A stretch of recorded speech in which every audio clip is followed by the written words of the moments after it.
Hello everyone, welcome to Disha classes. और आज की इस क्लास में हम बात करने वाले हैं एनटीए यूजीसी नेट के पेपर 1 के सिलेबस के बारे में।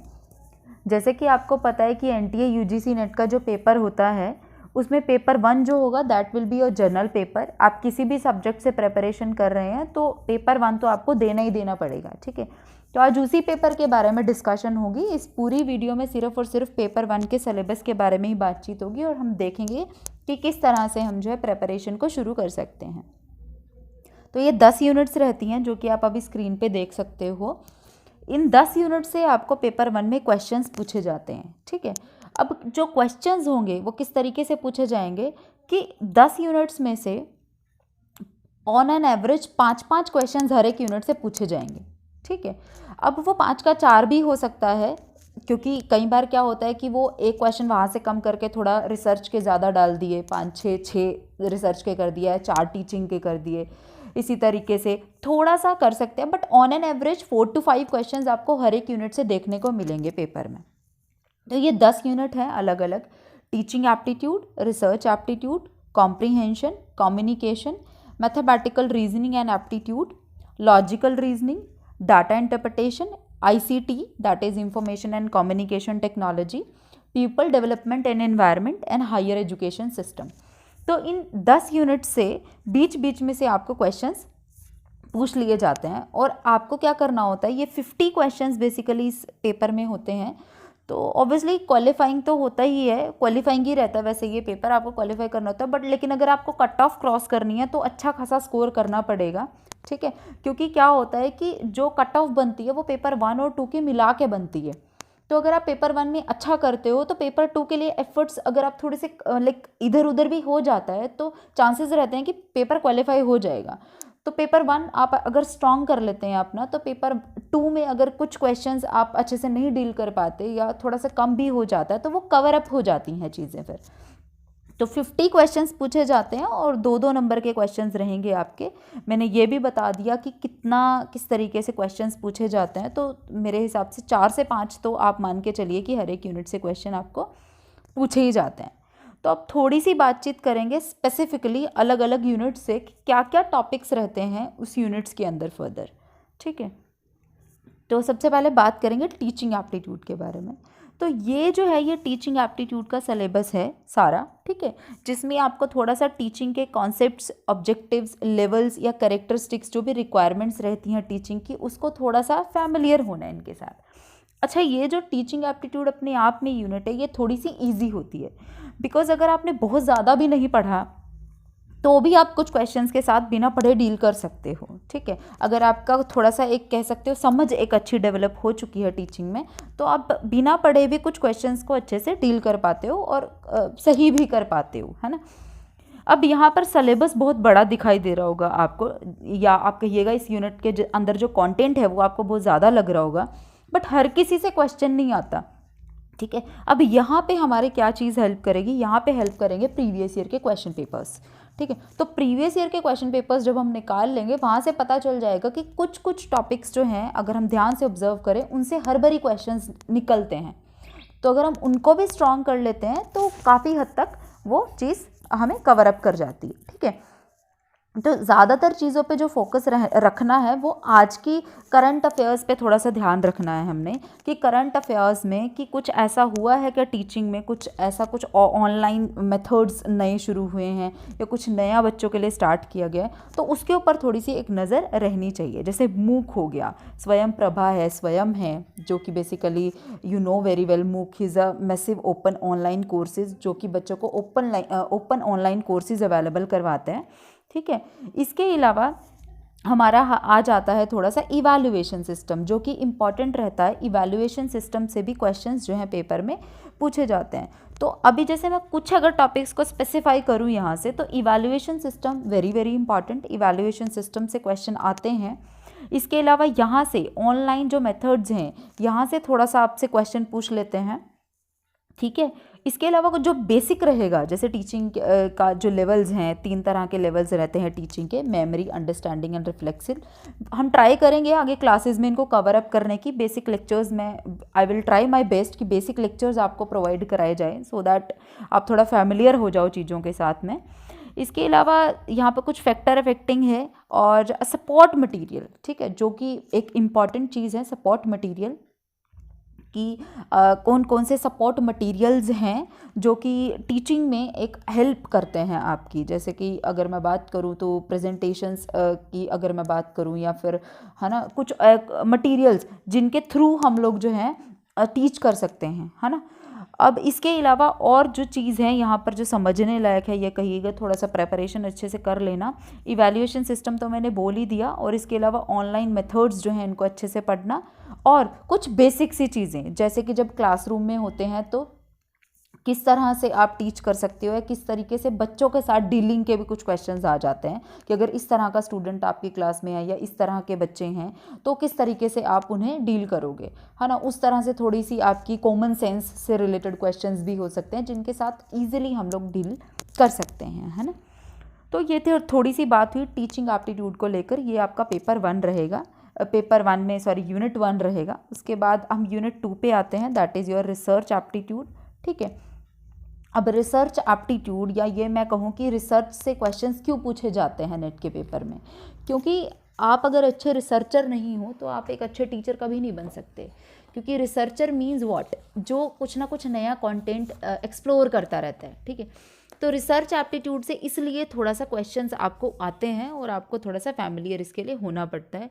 और अगर आपको थोड़ा सा ऑब्वियसली पता होगा वैसे, बट अगर आपका जेआरएफ निकल जाता है तो आप पीएचडी के थ्रू जा सकते हैं, और पीएचडी में तो होता ही सारा रिसर्च वर्क ही है, इसलिए थोड़ा सा रिसर्च एप्टीट्यूड की भी समझ होना आपको ज़रूरी है। यहाँ पर ये जो आप पोर्शन देख सकते हो स्क्रीन पर, दैट इज़ नॉट सफिशेंट। उन्होंने सिलेबस में इतना ही दिया है एनटीए वालों ने, लेकिन कुछ एक्स्ट्रा चीज़ें भी आपसे पूछ ली जाती हैं, जैसे कि टाइप 1 टाइप 2 एरर्स हैं, है ना।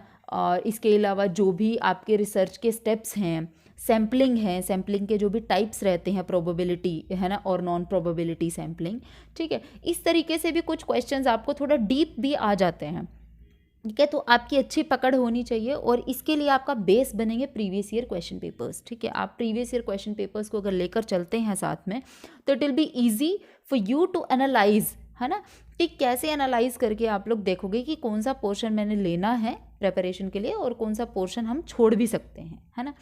तो ये सारा का सारा आप देख सकते हैं। बेसिक रिसर्च से शुरू हो जाइए। रिसर्च क्या होती है, रिसर्च के टाइप्स क्या होते हैं, positivism and post positivistic approach to research, जहाँ पर हम क्या करते हैं कि एक तो जर्नली एक्सेप्ट कर लेते हैं चीज़ों को, या फिर एक क्रिटिकली रियलिटी को वॉच करके चीज़ों को समझते हैं।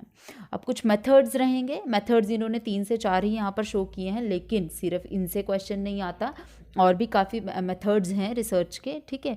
और टाइप्स भी बहुत रहते हैं, जैसे एक्स पोस्ट फैक्टो एक बड़ी इंपॉर्टेंट रिसर्च रहती है। इससे क्वेश्चंस मैंने कई बार देखा है पेपर में, है ना। इसके अलावा थीसिस राइटिंग में किस तरह का जो फॉर्मेट वगैरह रहते हैं वो कैसे आप करते हो, एपीए जैसे स्टाइल्स होते हैं, इनसे मैंने कम ही देखा है वैसे। हाँ, थीसिस को लेकर के, रिपोर्ट्स सबमिशन को लेकर के, या उनके फॉर्मेट को लेकर के हल्का फुल्का थोड़ा सा देखा है कि पहले क्या आता है, और इस तरीके से जो स्टेप्स से थोड़ा फैमिलियर हो जाएगा कि कौन कौन से स्टेप्स फॉलो करे जाते हैं जिस टाइम आप रिसर्च रिपोर्ट लिखते हैं तो, ठीक है। इसके अलावा आईसीटी में क्या रोल है रिसर्च का, है ना, और रिसर्च एथिक्स कि जब आप रिसर्च करते हो तो कौन कौन सी चीज़ों को ध्यान में रख के हम रिसर्च के थ्रू जा सकते हैं, ठीक है। तो ये कुछ बातें हुई, जैसे कि मैंने बात पहले ही बोली थी ये कि this syllabus is not sufficient in itself. Reason being कि मैंने आपको बताया कि कुछ क्वेश्चंस जो होते हैं वो थोड़े डीप पूछ लिए जाते हैं रिसर्च से, जैसे कि कुछ टॉपिक्स की मैंने अभी बातचीत भी करी। टाइप 1 टाइप 2 एरर आप करिएगा अच्छे से, सैम्पलिंग के मेथड्स को आप डिस्कस करें, अच्छे से उनको पढ़ें, ठीक है। इसके अलावा एग्जाम्पल से थोड़ा फैमिलियर रहें, तो वो चीज़, और वहाँ पर बेस बनेंगे प्रीवियस ईयर क्वेश्चन पेपर। मैंने आपको पहले ही बोला प्रीवियस ईयर क्वेश्चन पेपर से थोड़ा टच में रहेंगे तो चीज़ें ईजिली समझ पाएंगे, ठीक है। उसके बाद हम बात करते हैं नेक्स्ट यूनिट की, दैट इज़ योर कॉम्प्रीहेंशन। यहाँ पर कॉम्प्रीहेंशन में क्या होगा कि आपको पैसेज दे दिया जाता है, उस पैसेज से आपको क्वेश्चन करने होते हैं, ठीक है। तो एक पैसेज होता है, उसको पढ़ करके 5 क्वेश्चंस होते हैं, 5 क्वेश्चंस के आपको आंसर करने हैं, और ये बड़ा एक फ्री के मैं इनको नंबर बोलती हूँ, क्योंकि पैसेज पढ़ के आंसर करना एक इजी ही है ना। कुछ क्वेश्चंस तो सीधा ही पता चल रहे होते हैं कि यहाँ से उठाया हुआ है, तो ये आपका एक फ्री के नंबर हुए, तो ये तो 10 नंबर मैं ये मान के चलती हूँ कि एनटीए नेट बिल्कुल आपको फ्री ही देता है। तो ये आपका इजी है और यहाँ से तो अच्छा कुछ इसे बताने की ज़रूरत नहीं है यहाँ पर, तो ये बिल्कुल बेसिक सा है। उसके बाद बात करेंगे कम्युनिकेशन के बारे में, है ना। तो कम्युनिकेशन से भी आपको 4-5 क्वेश्चंस देखने को मिल सकते हैं, ठीक है। कम्युनिकेशन में बेसिक वही चीज़ें, व्हाट इज़ कम्युनिकेशन, कैरेक्टरिस्टिक, ये तो नॉलेज के लिए ही पढ़ना है आपने बेसिक, बिल्कुल बेसिक से तो वो क्वेश्चन वैसे भी नहीं आपको देने वाले, तो वो तो जस्ट थोड़ा सा ये है कि भाई समझ डेवलप करने के लिए पढ़ना है ना। इसके अलावा नॉन वर्बल पढ़ लेना अच्छे से, नॉन वर्बल एक इम्पॉर्टेंट है, ठीक है, क्योंकि वर्बली तो बताना बड़ा आसान है बात को, नॉन वर्बली भी समटाइम बच्चों को अंडरस्टैंड करना पड़ता है, ठीक है। इसके अलावा कौन कौन सी बैरियर्स रहती हैं, है ना, लैंग्वेज बैरियर हो सकती है या अलग अलग तरह की बैरियर्स हैं जिनके थ्रू हम कई बारी प्रॉब्लम क्रिएट हो जाती है और कम्युनिकेट नहीं कर पाते। तो इसके अलावा जो भी थोड़ा सा एक आईसीटी की मैं बात करूँगी कि जो आजकल कम्युनिकेशन के आजकल मीडियाज़ बदल रहे हैं, बातचीत करने के मीडियाज़ बदल रहे हैं। अगर मैं बात करूँ तो व्हाट्सएप ग्रुप्स के थ्रू, टेलीग्राम ग्रुप्स के थ्रू जुड़ रहे हैं बच्चे आपस में, और टीचिंग का भी एक प्लेटफॉर्म थोड़ा बहुत चेंज होता जा रहा है, थोड़ा बहुत क्या बहुत हद तक चेंज हो चुका है, टीचिंग भी ऑफलाइन से ऑनलाइन मोड में बिल्कुल ट्रांसफ़र हो चुकी है। तो आईसीटी की समझ लेना थोड़ी सी कम्युनिकेशन में, वो भी एक ध्यान में रखना। यहाँ पे वही प्रीवियस ईयर के क्वेश्चन पेपर्स को निकाला जाए और उन्हें देखा जाए कि किस तरीके से वहाँ पे क्वेश्चन पूछे गए हैं। जैसे कि मेरे हिसाब से मैंने देखा था एक बारी, शायद व्हाट्सएप वगैरह से भी क्वेश्चन आए हुए थे, है ना, कि थोड़ा सा एक मीडिया को लेकर के प्रश्न पूछा था उन्होंने। तो कोई बात नहीं, वो प्रीवियस ईयर के क्वेश्चन पेपर से आप थोड़ा फैमिलियर हो जाएंगे वहाँ पर। तो ये हमारी यूनिट रहती है। इसके बाद नेक्स्ट यूनिट हमारी आती है मैथमेटिकल रीजनिंग एंड एप्टीट्यूड, ठीक है। अच्छा, अगर कोई बंदा बैंकिंग की तैयारी कर रहा है या कोई भी बच्चा आप में से बैंकिंग की प्रिपरेशन करके हटा है या कर रहा है या थोड़े बहुत कॉन्सेप्ट्स उसके बिल्ट हो चुके हैं, तो उसके लिए मैथमेटिकल रीजनिंग एंड एप्टीट्यूड निकालना बड़ा इजी हो जाएगा, बिकॉज बिल्कुल बेसिक क्वेश्चन होते हैं। अब आकर कुछ क्वेश्चंस का लेवल बढ़ा दिया उन्होंने, लेकिन जब शुरुआत हुई थी तब इतना कुछ हाई लेवल क्वेश्चंस नहीं थे, नॉर्मल से क्वेश्चन जिनको आप इजीली डील कर सकते हो उस तरह के क्वेश्चन होते थे। तो number series, letter series, codes वगैरह ये तो इजी ही रहते हैं, इनको तो सॉल्व करना इस लाइक का थोड़ा सा कॉमन सेंस चाहिए और आप सॉल्व कर पाओगे। जो ज़्यादा मेहनत लगती है वो थोड़ी सी हमारी टाइम डिस्टेंस हो गया, प्रपोर्शन हो गया, परसेंटेज हो गया, प्रॉफिट एंड लॉस हो गया, इन पे थोड़ा सा एक मेहनत लगती है। कुछ ट्रिक्स वगैरह आप थोड़ा सा पढ़ सकते हैं कैसे आप इजीली इन्हें सॉल्व करें। अब यहाँ पर जो ईटीसी लिखा है इसे इग्नोर मत करना। ये ईटीसी का मतलब क्या है कि भाई अभी ख़त्म नहीं हुआ है, इन्होंने सिर्फ इतना पोर्शन यहाँ पे दिखाया है, लेकिन इसके अलावा भी वो कुछ क्वेश्चंस आपसे पूछते हैं, कुछ टॉपिक से क्वेश्चन पूछते हैं। जैसे कि एवरेज और एज से क्वेश्चन पक्का आता है, एज से क्वेश्चन पक्का, मैंने डेफिनेटली एक क्वेश्चन तो आपको मिलेगा ही मिलेगा कि मतलब वो कहते हैं ना कि फादर की एज इतनी है, सन की एज इतनी है, इतनी गुना है, तो बताइए कितनी एज है, उस तरह के क्वेश्चंस।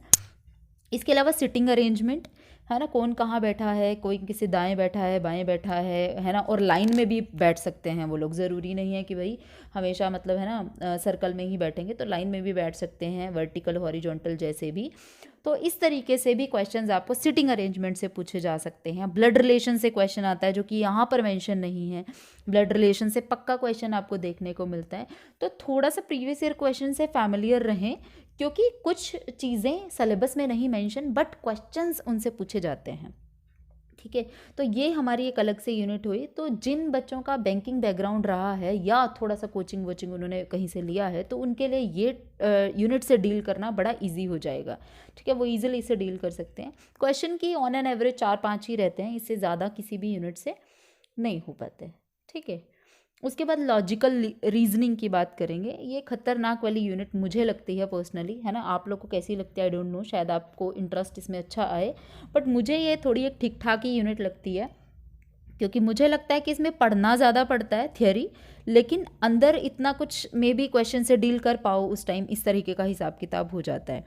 पहले क्या था कि पहले इतना कुछ नहीं था इसमें, ये इंडियन लॉजिक्स वगैरह ये अभी आए हैं इसमें, पहले तो ये थोड़ा कम ही पोर्शन था, ठीक है। तो इसमें क्या है, आर्ग्यूमेंट्स, बेसिक आर्ग्यूमेंट क्या होता है, ठीक है, वो थोड़ा सा डेफिनेशन मीनिंग से हम फैमिलियर रहें, है ना। प्रपोजिशंस क्या होती हैं, फॉर्मल इनफॉर्मल फैलेंसीज क्या रहती हैं, ठीक है। इसके अलावा वेन डायग्राम से थोड़े बहुत क्वेश्चंस जैसे एमसीक्यूज फॉर्म में पूछ लिए। डिडक्टिव इन डिडक्टिव रीजनिंग ये बड़ा इंपॉर्टेंट है, ये अच्छे से पढ़ लीजिएगा, इससे क्वेश्चन आता है, ठीक है। प्रमाण, अनुपमान, उपमान, शब्द, अर्थपत्ति, अनुपलब्धि, ये अभी ऐड ऑन हुए हैं, तो इनसे भी आप थोड़ा सा फैमिलियर रह सकते हैं। मतलब मीनिंग तो एटलीस्ट इनका पढ़ लीजिए। अब देखिए सबका अपना अपना इंटरेस्ट होता है, मुझे इस यूनिट में इतना कुछ खास इंटरेस्ट शुरू से मतलब नहीं है, मुझे ये यूनिट इतनी पसंद नहीं है, लेकिन अगर आपको अच्छी लगती है, इंटरेस्टिंग लगती है, तो आप डीपली इसको पढ़ सकते हो और प्रीवियस ईयर के क्वेश्चन पेपर्स के साथ लिंक करके पढ़ें, ठीक है, ताकि कुछ भी ऐसा ना हो जो आप बिना बात के पढ़े तो जा रहे हो लेकिन उसे आउटपुट ज़ीरो आ रहा है, ठीक है। तो पढ़ना वो है जो आ रहा है, जो नहीं आ रहा है उसके ऊपर एफर्ट आप ज़्यादा लगा दें और आउटपुट ज़ीरो आए, उसका कोई बेनिफिट नहीं है, ठीक है। तो ये लॉजिकल रीजनिंग की अलग से यूनिट है। लास्ट में मैं बात करूँगी कि किस तरीके से आप एलिमिनेट करके भी पढ़ सकते हैं। अब बात करेंगे डाटा इंटरप्रिटेशन की। तो ये डाटा इंटरप्रिटेशन में इतनी बहुत सारी ऐसी कहानी आप देख सकते हो लिखी है, pie chart, line chart and table chart and something, है ना, ये सारी की सारी चीज़ें लिख रखी हैं। लेकिन होता क्या है कि सिर्फ एक क्वेश्चन आता है टेबल्स की फॉर्म में और आपसे उससे फार्मूला के थ्रू आपसे उसे सॉल्व करवा लिया जाता है। तो डाटा इंटरप्रिटेशन में थ्योरी तो इतना पढ़ने की ज़रूरत नहीं है, इतना क्या पढ़ने की ज़रूरत है ही नहीं थ्योरी, सिर्फ डाटा इंटरप्रिटेशन के क्वेश्चन के साथ डील करना सीखना है कि वो 5 क्वेश्चन जो डाटा इंटरप्रिटेशन से आएंगे उनको कैसे सॉल्व करना है। सो यहाँ पर प्रैक्टिस काम करेगी आपकी, बिकॉज ये थोड़ा सा एक रट्टा मारने वाली बात नहीं है कि मैंने याद कर लिया रिसर्च के मेथड्स को या मैंने कम्युनिकेशन को याद कर लिया तो हो गया डील, है ना। लेकिन यहाँ पर डीलिंग करने के लिए you should have a practical, like हाथ बैठा होना चाहिए क्वेश्चन के ऊपर में, ठीक है। एवरेज, परसेंटेज, इन तरह के टॉपिक्स अगर आपको अच्छे से क्लियर है तो डाटा इंटरप्रिटेशन का क्वेश्चन ईजिली सॉल्व हो जाता है। तो एक क्वेश्चन होगा टेबल की फॉर्म में, आपको क्वेश्चन पूछा जाएगा और उसके कुछ 5 क्वेश्चंस आपको पूछेंगे और उनके साथ आपको डील करना है और वो सॉल्व करना है, ठीक है। तो ये हुई डाटा इंटरप्रिटेशन की बात। यहाँ पे थ्योरी नहीं करनी है आपने, सिर्फ प्रैक्टिकल क्वेश्चन ही एक आएगा आपको। उसके बाद आ जाते हैं पीपल डेवलपमेंट एंड एनवायरनमेंट। इसका भी भारी भरकम एक सिलेबस है आपका अच्छा खासा, ठीक है, यू कैन सी। तो यहाँ पर करंट से मैं चाहती हूँ कि थोड़ा सा अगर टच में रहें तो सफिशेंट है। तो 5-4 में से कम 2 से 3 क्वेश्चन तो ऐसे ही ठीक हो जाएंगे अगर आप करंट के टच में थोड़ा सा रहते हैं, क्योंकि डेड थोड़ा कम ही आता है। करंट से ही पूछ लेते हैं यार, CO2 आजकल सबसे ज़्यादा कौन सी कंट्री में है ना, मतलब जैसे वो है ना। इसके अलावा एयर पोल्यूशन का थोड़ा सा ध्यान में रख सकते हैं, एयर पोल्यूशन और वाटर पोल्यूशन का थोड़ा सा एक अच्छे से पढ़ लेना। बाकी डिपेंड्स कि आपका इंटरेस्ट कितना है इस यूनिट में जाने को, तो कितना भी डीप पढ़ो, है ना, और कितना भी आप अच्छे से उसको जाओ, लेकिन वही इंटरेस्ट पे बात होती है। अगर नहीं इंटरेस्ट फिर तो हम ज़्यादा उसको नहीं भी पढ़ पाते जैसे। और एक ये जो शुरू का पोर्शन है development and environment, millennium development and sustainable development goals, इससे क्वेश्चन आपको 1-2 ज़रूर देखने को मिल सकता है। तो यहाँ पर तो मैं ये कहूँगी कि अगर आप थोड़ा सा करंट से भी जुड़े रहते हैं और सिर्फ प्रीवियस पीरियड के क्वेश्चन कर लो और थोड़ा करंट से जुड़े रहो कि ये पोल्यूशन वगैरह का, इन्वायरमेंटल जो इश्यूज़ हैं, करंट कैसे चल रहा है ये, ठीक है। बहुत ज़्यादा तो करंट में नहीं जाना, क्योंकि अगर बिल्कुल ही करंट अफेयर्स में चले जाओगे तो बाकी यूनिट्स को कैसे जैसे हैंडल करोगे, ठीक है। तो इसके लिए मेरे ख्याल से थोड़ा सा करंट काम कर जाता है, एक आधा क्वेश्चन वहाँ से भी निकल जाएगा और यहाँ से तो पक्का एक आधा आपको देखने को मिलेगा ही मिलेगा। तो ये आपका जो है नेक्स्ट आपका यूनिट है, दैट इज़ योर, है ना, पीपल डेवलपमेंट एंड एनवायरनमेंट। और ये आपकी यूनिट है दैट इज़ योर ICT, जो आपकी इंफॉर्मेशन एंड कम्युनिकेशन टेक्नोलॉजी की यूनिट है, ठीक है। ज़्यादातर मैं ये मान के चलती हूँ कि यहाँ के क्वेश्चंस बच्चे सही ही करते हैं, because internet, email, audio, video conferencing, इनकी समझ सबको है ना। अगर आप कहीं पे हल्का सा थोड़ा सा चांसेस है गलत करने के, वो एब्रीवेशंस वगैरह में रहते हैं, क्योंकि ये लोग क्या करते हैं कि आपसे समटाइम क्या पूछते हैं, फुल फॉर्म्स पूछ लेते हैं, है ना, कि इसकी फुल फॉर्म बताओ, फाइल के फॉर्मेट पूछ लेते हैं, या फिर आपसे कुछ ये कह सकते हैं हम कि भाई जनरेशन वगैरह से क्वेश्चन पूछ लिया, सॉफ्टवेयर्स वगैरह से क्वेश्चन पूछ लिया। तो हाँ, ज़्यादा अगर मुझे लगता है कि दिमाग थोड़ा सा अगर नहीं काम करेगा तो एब्रीवेशंस याद नहीं होती हैं एकदम से। बाकी ICT थोड़ा सा एक ईजी मैं कहूँगी, ठीक है, यूनिट ईजी है। अगर थोड़ा सा समझ है ICT के लेवल की आपको तो ईजिली डील हो जाएगा यहाँ से, ठीक है। है ना। इसके अलावा जो भी डिजिटल इनिशिएटिव्स लिए गए हैं या लिए जा रहे हैं हायर एजुकेशन में, उनके पे भी थोड़ी सी अगर हमारी नज़र रहे तो इजीली वहाँ पे क्वेश्चन के साथ हो जाएगा, है ना। हायर एजुकेशन से हमें यहाँ पे लिंक करना है, ठीक है। स्कूल वगैरह की बातचीत नहीं हम यहाँ पे कर रहे हैं, क्योंकि ऑब्वियसली असिस्टेंट प्रोफेसर्स के लिए ही ये रहता है नेट का एलिजिबिलिटी, और JRF PhD वगैरह के थ्रू आप जा सकते हो। तो हायर एजुकेशन के मतलब पर्सपेक्टिव से ही बातचीत हमने यहाँ पर करनी है, और डिजिटल इनिशिएटिव जो भी हायर एजुकेशन के लिए लिए गए हैं उनकी भी आपको थोड़ी सी समझ ले लेनी है, ताकि ICT में अगर कुछ करंट पूछ लिया जाए तो वहाँ से भी हम थोड़ा सा मतलब डिस्कस उसको सॉल्व वी कैन से कर सकें, ठीक है। अब यहाँ पर इसके अलावा कुछ बातचीत मैं कर सकती हूँ ICT को लेकर के बेसिक कंप्यूटर की, ठीक है। तो कई बार बेसिक कंप्यूटर्स के क्वेश्चन भी आपसे पूछ लिए जाते हैं, है ना। तो वहाँ पर भी आप जैसे कैशे मेमोरी से क्वेश्चन पूछ लिया, या रैम रोम वगैरह, ये जो बेसिक कंप्यूटर के पार्ट्स रहते हैं, यहाँ पे भी आप थोड़ा सा नॉलेज ले लें। तो कुछ क्वेश्चन बिल्कुल ही बेसिक अगर पूछ ले फिर तो आपका बेनिफिट ही है, ऑब्वियसली वो तो ईजिली ही एक आंसर हम कर पाएंगे। तो यहाँ से फुल फॉर्म्स के साथ थोड़ा फैमिलियर रहें, और कुछ मैंने यही बोला डिजिटल जो भी इनिशिएटिव्स हैं उनसे थोड़ा सा फैमिलियर रहें। इसके बाद बात करते हैं हमारी नेक्स्ट यूनिट की, that is your higher education system. तो हायर एजुकेशन सिस्टम से आपका जो भी सिस्टम शुरू से चला आ रहा है, हायर एजुकेशन कहाँ कहाँ पे सबसे पहले यूनिवर्सिटीज़ बनी, कौन सी यूनिवर्सिटीज़ थी जो उनसी स्टार्टिंग में बनी, इसके अलावा इसका इवोल्यूशन कैसा रहा, शुरू में कैसी पढ़ाई होती थी, अब कैसी है, ये थ्योरी की चीज़ें हो गई, ठीक है। Value education, environment education. अच्छा, यहीं पे पॉलिटी से भी क्वेश्चन आ जाते हैं। पहले आते थे वैसे, पॉलिटी से ज़्यादा देखने को मेरे को मिलते थे, जहाँ पे प्रेसिडेंट वगैरह का थोड़ा क्वालिफिकेशन का आ जाता था क्वेश्चन, या फिर उनका टेन्योर का क्वेश्चन आ जाता था। लेकिन पॉलिटी के अब ज़्यादा देखने को नहीं मिलते क्वेश्चन। तो पॉलिटी वगैरह अगर आप रोक भी देते हो या नहीं भी करते तो I think that will be okay, आप नहीं भी करके जाते हो तो चलेगा। वैल्यू एजुकेशन, एनवायरनमेंट एजुकेशन पे थोड़ा सा फोकस रखें। इसके अलावा रैंकिंग का ध्यान रखें कि कौन सी यूनिवर्सिटी को अभी हाल ही में कौन सी रैंकिंग मिली है, या टॉप की IIMs हो गई, IITs हो गई, इनको रैंकिंग वगैरह के क्या इनका सिस्टम है, और समय समय पर जो भी रैंकिंग दी जा रही है उसमें कौन सी टॉप पे चल रही है, कौन सी सेकंड थर्ड नंबर पे है, उस चीज़ का थोड़ा सा हम ध्यान में रखें। और थोड़ी सी चीज़ मेरे ध्यान में आ रही थी क्या, कि यूनिवर्सिटी में ये जो नैक वगैरह रहती हैं, है ना, जो हमें क्या मतलब एक्रेडिशंस देते हैं, वो नैक का थोड़ा सा पढ़ लें कि नैक क्या होता है, या UGC की थोड़ी सी थियोरी पढ़ लें कि कुछ हायर एजुकेशन के जो भी एक ऑर्गेनाइजेशंस रहते हैं इनके लिए थोड़ी सी फैमिलैरिटी, और इनके क्या क्या ऑब्जेक्टिव्स हैं, ये किस किस तरीके से काम करती हैं, वो चीज़, है ना। इसके अलावा बात करूँगी मैं थोड़ी सी हायर एजुकेशन सिस्टम में कई बार मतलब not always but some time, जैसे वर्कशॉप, जैसे PhD में मान लो PhD को लेकर के थोड़े बहुत चेंजेस हुए या कुछ कंपल्शंस की गई, तो उससे क्वेश्चन मैंने एक दो देखा पहले, एक दो पेपर में मैंने थोड़ा फेस किया खुद ही। और बस आई थिंक इतना सफिशेंट हो जाएगा वैल्यू एजुकेशन, एनवायरनमेंट एजुकेशन से। और थोड़ा सा मैंने बातचीत करी, रैंकिंग वगैरह आप पढ़ लें, है ना। जितने भी हायर एजुकेशन ऑर्गेनाइजेशंस रहते हैं जो भी टॉप लेवल पर, उनको थोड़ा सा आप पढ़ लें, नैक वगैरह की थोड़ी सी नॉलेज ले लें, क्या क्या होता है कैसे। और जो करंट ऑर्गेनाइजेशंस हैं जो कि हायर एजुकेशन के लिए कंट्रीब्यूट करने के लिए एस्टैब्लिश हुए हैं या हो रहे हैं या होंगे, उनके थोड़े से टच में रहना। तो this is all about paper 1। Hope आपको अच्छे से क्लियर हो गया होगा। अब थोड़ी सी बातचीत मैं करूँगी कि किस तरीके से हम थोड़ा सा एक ये कह सकते हैं कि डिसाइड करें कि कौन सी पे आप फोकस कर लो। तो देखो, ये 10 यूनिट्स में से हर किसी में हमारा इंटरेस्ट नहीं हो सकता, बिल्कुल ये नेचुरल है, क्योंकि हर एक में हमें ऐसा नहीं हो सकता कि हर एक में हमें अच्छी लग रही है। तो कोई कोई यूनिट ऐसी भी हो सकती है जिसमें हमें बिल्कुल भी इंटरेस्ट नहीं है। तो आप थोड़ा सा सेग्रीगेट कर लो, जैसे टीचिंग और रिसर्च है, इंटरेस्टिंग है, पढ़ सकते हैं। कम्युनिकेशन इंटरेस्टिंग है, कॉम्प्रीहेंशन, वहाँ पे तो फ्री 5 जो क्वेश्चन रहेंगे वो फ्री का ही एक तरह से रहेगा।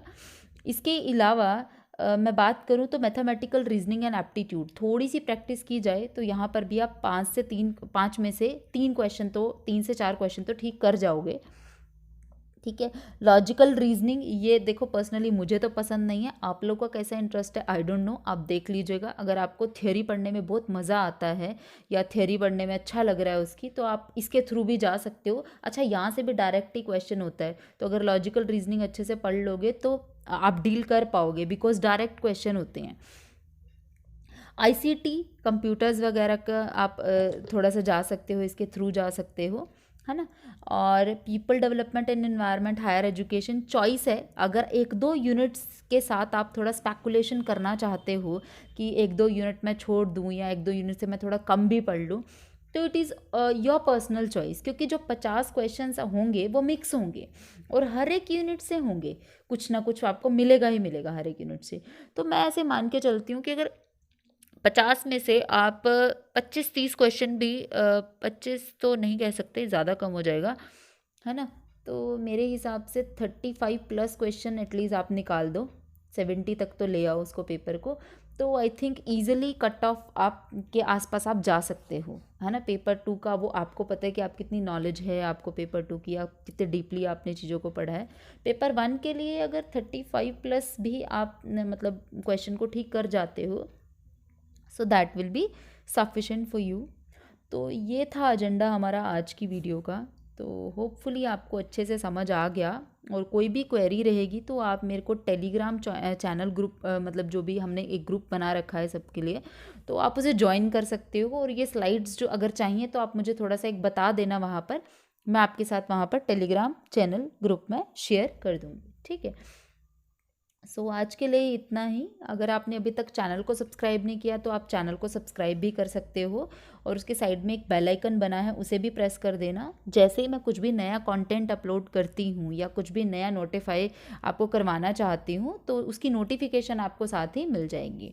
सो thank you so much, have a nice day ahead, we will meet in the next class.